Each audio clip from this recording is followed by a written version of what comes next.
5 राज्यों के चुनाव का फाइनल रिजल्ट 4 मई को आएगा, लेकिन उससे पहले न्यूज 18 इंडिया के मेगा एग्जिट पोल के जो रिजल्ट आए हैं वो चौंकाने वाले हैं। बंगाल के पहले चरण का मेगा एग्जिट पोल परिवर्तन की ओर इशारा कर रहा है।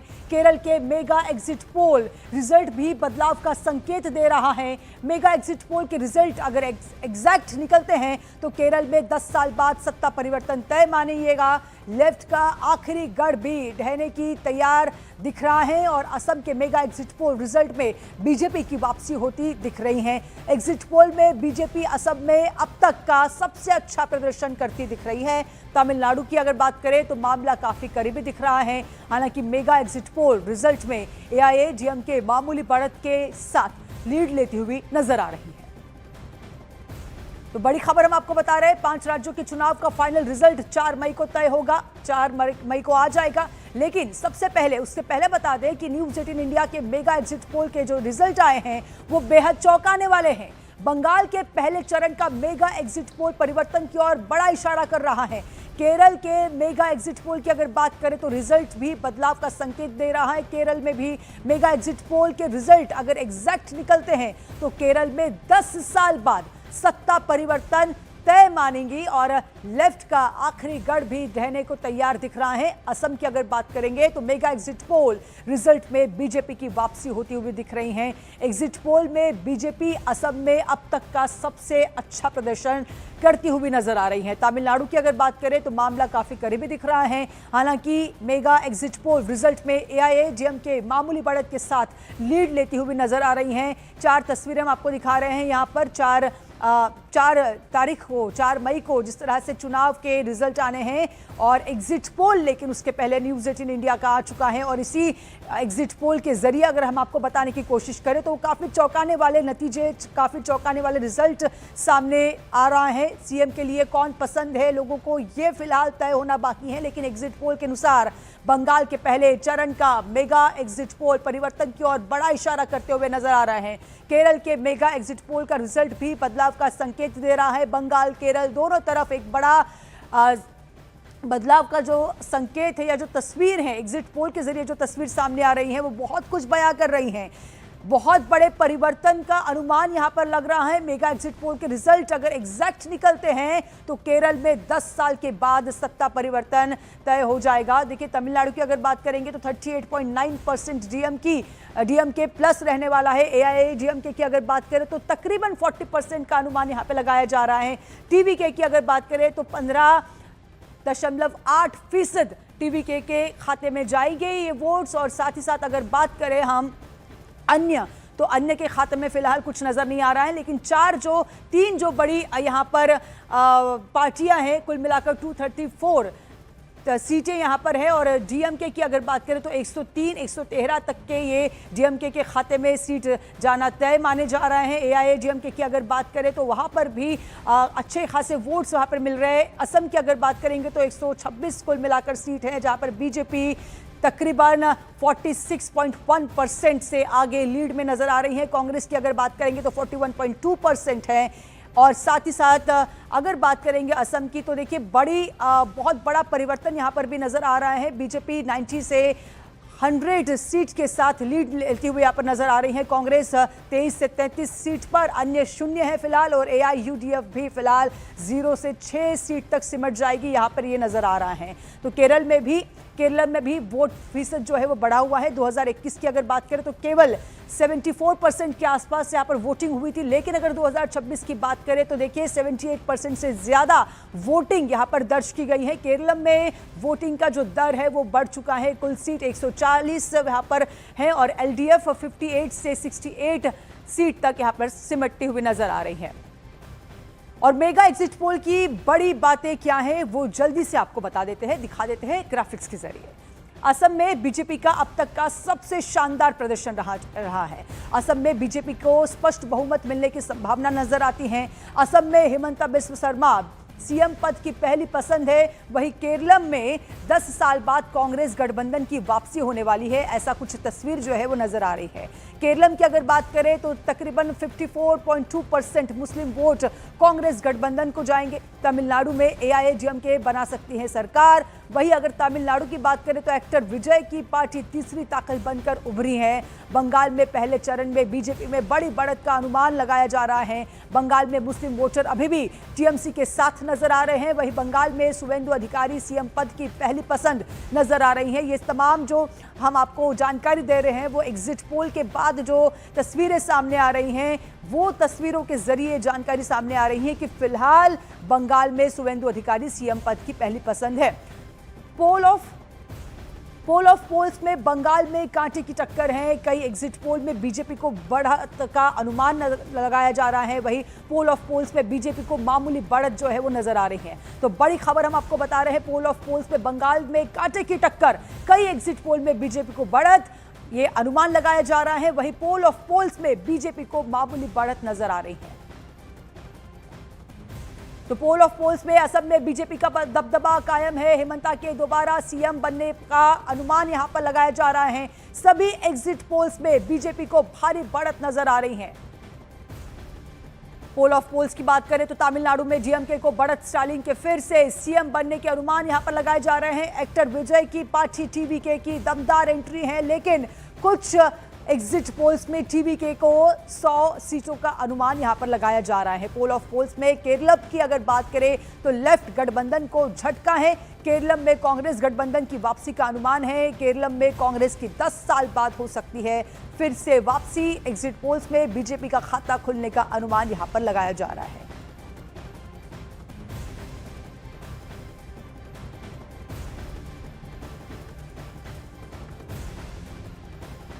तो बीजेपी नेता अर्जुन सिंह का ममता बनर्जी की हार का दावा है। अर्जुन सिंह कहते हैं कि सीएम ममता बनर्जी चुनाव हार रही हैं।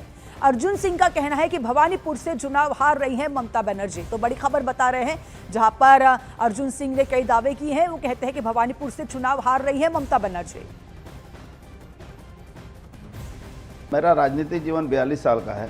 मैंने कभी चुनाव में ऐसा नहीं देखा इस तरह से लोग निकल के वोट दे रहे हैं और कोई उनको मना भी कर रहा है कि मत जाओ भाई वोट देने, तो लोग कहते हैं कि अच्छा ठीक है नहीं जाएगा, फिर दूसरे रास्ते से घूम के आकर लाइन में लग जा रहे हैं।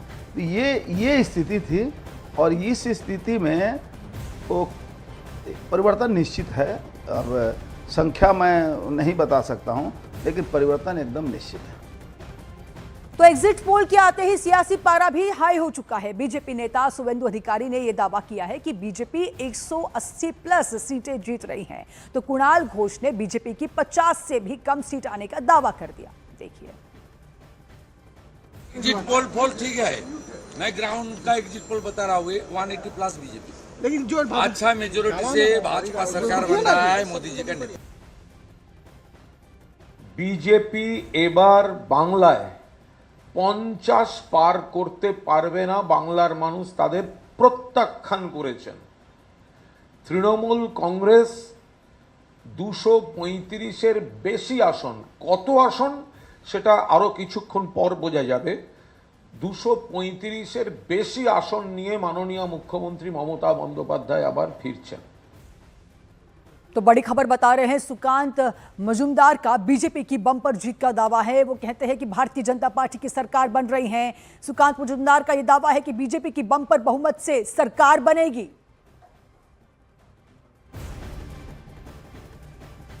सुकांत मजूमदार की ओर से बड़ा दावा किया गया। वो कहते हैं कि बम्पर जीत इस बार बीजेपी की है और भारतीय जनता पार्टी ही सरकार बन रही है। वो कहते हैं कि बीजेपी की बम्पर बहुमत से सरकार बनने वाली है। ये सुकांत मजूमदार की ओर से बड़ा दावा किया गया है। अगर मगर की बात नहीं, इस बार ही भारतीय जनता पार्टी की सरकार बन रही है, जोरों के साथ बन रही है, बहुत ज़बरदस्त संख्या के साथ बन रही है। चुनाव आयोग किसी को इलेक्शन नहीं जीत पा सकती। चुनाव आयोग किसी का इलेक्शन ना जीत पा सकती है, ना किसी को हरा सकती है। इलेक्शन जनता जिताती है। तो बीजेपी नेता दिलीप घोष ने यह दावा किया है कि बंगाल से दीदी जा रही हैं। तो वहीं कांग्रेस एग्जिट पोल के आंकड़ों से मायूस दिख रही हैं। तस्वीरें देखिए। इस बार लड़ाई बीजेपी नहीं लड़ रही है, यहाँ की जनता लड़ रही है। युवा, महिला, श्रमिक, क्रिश्चियन, यही सब लड़ रहे हैं लड़ाई, क्योंकि उनकी अस्तित्व की लड़ाई है, हिंदू समाज की अस्तित्व की लड़ाई है। तो यहाँ इंडस्ट्री खत्म हो गई, एडुकेशन, हेल्थ, एडमिनिस्ट्रेशन कुछ नहीं है। हर जनता किसी न किसी प्रकार से पीड़ित है। पुलिस से पब्लिक तक सब परिवर्तन चाहते हैं।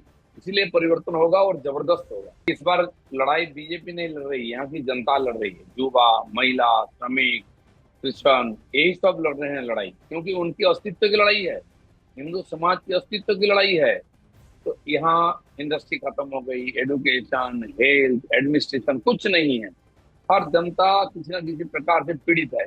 पुलिस से पब्लिक तक सब परिवर्तन चाहते हैं, इसीलिए परिवर्तन होगा और जबरदस्त। इसमें टीएमसी पार्टी की कहां किस तरह हानि हुई, ये इतना जल्दी बताना मुश्किल है, लेकिन ये बात बिल्कुल साफ है, ये टीएमसी पार्टी के खिलाफ ज्यादा से ज्यादा, बहुत ज्यादा वोट आप लोगों ने डाले। तो बंगाल के बीजेपी अध्यक्ष समीक भट्टाचार्य का ममता पर हमला है। समीक भट्टाचार्य कहते हैं कि ये साफ हो चुका है कि 4 मई दे दी गई। भट्टाचार्य कहते हैं कि चुनाव जनता वर्सेस ममता रहा है, बीजेपी की सरकार बन रही है, साथ ही साथ बंगाल में अगर मगर की कोई बात नहीं होगी। समीक भट्टाचार्य का ये बड़ा दावा है। वो कहते हैं कि अब जो बंगाल की अगर बात करते हैं तो बीजेपी की सरकार बन रही है। 4 मई दीदी गई, ये काल की कपाल पे लिखा हो गया। पश्चिम बंगाल की जनता पहले से ठान लिया था कि किसी भी हालत से वो तृणमूल कांग्रेस को विसर्जन देके रहेगा। अध्यक्ष अगर मुख्यमंत्री बन गया तो पार्टी कौन चलाएगा? पार्टी हमको पार्टी चलाने का जिम्मेदारी, पार्टी को आगे ले जाने का जिम्मेदारी दिया है, नहीं पार्टी हमको संगठन का काम दिया। तो वहीं मतदान के साथ ही आरोपों का सिलसिला लगातार जारी है। बीजेपी नेता रूपा गांगुली का यह आरोप है कि उनके बूथ पर लापरवाही की गई। वहीं रोला सेन ने टीएमसी की एक बड़ी जीत का अभी से दावा कर दिया। देखिए के कुछ बूथे हैं जहां पे सील नहीं कर रहे हैं सेक्टर ऑफिसर्स, ये सील नहीं हो रहा है ईवीएम मशीन्स, एक धागा में जोड़ के ये ईवीएम मशीन छोड़ा जा रहा है और सेक्टर ऑफिसर आके बोल रहे हैं और प्रिसाइडिंग ऑफिसर बोल रहे हैं ऐसे ही जाता है, ये चलेगा। ये मोदी है तो मुमकिन है जमाने में लॉ ऑफ द लैंड और कॉन्स्टिट्यूशन के कोई परवाह नहीं हुआ जाता। हम बहुत आगे थे डबल इंजन गवर्नमेंट वाला यूपी, गुजरात, मणिपुर से। तो लॉ एंड ऑर्डर की हालत और Kolkata and Bengal is the safest in respect of women empowerment, not only that, the safety security. It's the National Crime Record Bureau, it's the union government's data. तो मतदान खत्म होते ही सीएम ममता बनर्जी ने काली मंदिर में दर्शन किए। मीडिया से बातचीत में ममता बनर्जी ने पश्चिम बंगाल में टीएमसी की जीत का दावा किया। बड़ी खबर बता रहे हैं, ये कहा उन्होंने कि टीएमसी को चुनाव में 2/3 बहुमत मिलेगा। इस दौरान उन्होंने सीएपीएफ पर भी निशाना साधा और आरोप लगाया कि बंगाल में मतदान के दौरान डर का माहौल बनाया गया।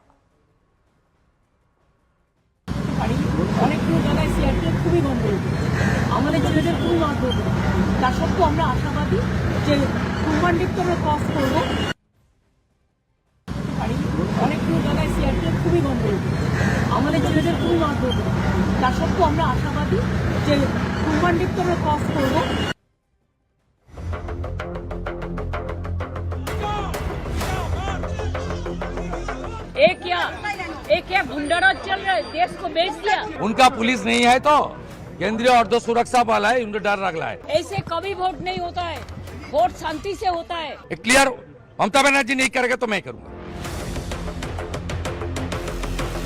बैटल ऑफ बंगाल का निर्णायक दिन। पश्चिम बंगाल का भवानीपुर सियासी भूचाल का केंद्र बन गया। वोटिंग के बीच मुख्यमंत्री ममता बनर्जी का गुस्सा भड़क उठा। पोलिंग बूथ पर पहुंची ममता बनर्जी ने चुनावी सिस्टम पर सीधा हमला बोल दिया। ममता बनर्जी ने आरोप लगाया कि बंगाल के चुनाव में बाहरी अधिकारियों की फौज उतार दी गई है।